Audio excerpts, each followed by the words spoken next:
साल की उम्र में जब मैं अपने शहीद पिताजी के टुकड़े घर लाई तो मैं नाराज थी इस देश से। मैं नाराज थी। मेरे दिल में यह भावना थी, मैंने अपने पिता को भेजा, तुम्हारा काम था सुरक्षित रखना। मैंने अपने पिता को हिफाजत से तुम्हारे पास भेजा और तुमने ये टुकड़े लौटा दिए मुझे, और वो टुकड़े इस झंडे में लपेटे हुए थे, देश के झंडे में। मैं नाराज थी।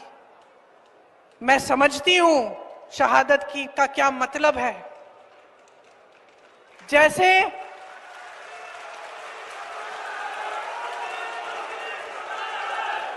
आज मैं 52 साल की हूं, आज मैं 52 साल की हूं, पहली बार मैंने ये चीज सार्वजनिक ऐसे मंच पे कही है।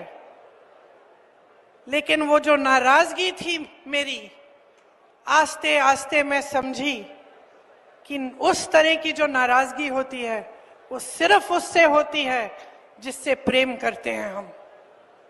मेरे देश के लिए मेरे दिल में कितना प्रेम है, मैं कैसे समझाऊं।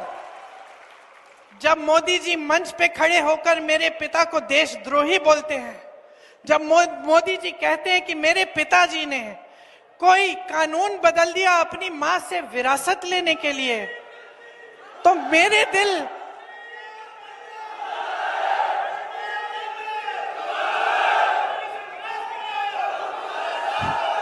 तो मोदी जी इस बात को समझ नहीं पाएंगे कि मेरे पिताजी को विरासत में धन दौलत नहीं मिली, मेरे पिताजी को विरासत में शहादत की भावना मिली। आप समझ सकते हैं, आप समझ सकते हैं। इस देश के किसान हो, इस देश की मिट्टी आपने सींची है अपने पसीने से, अपने बेटे भेजे हैं सरहद पे। जब आपके बेटे शहीद होते हैं इस देश के लिए, तो मैं जानती हूं कि आपके दिल में क्या भावना है, क्योंकि वही भावना मेरे दिल में है। जो पुलवामा के शहीद हैं, जब वो हुआ, पुलवामा का हुआ, उनमें से कुछ परिवार यूपी के थे। उस समय मैं यूपी में थी, मैं गई उनके घर, और ज्यादातर परिवारों में पता है क्या बताया उन्होंने मुझे? जो बच्चे बचे थे उन्होंने कहा, दीदी हमको भी सेना में भर्ती होना है।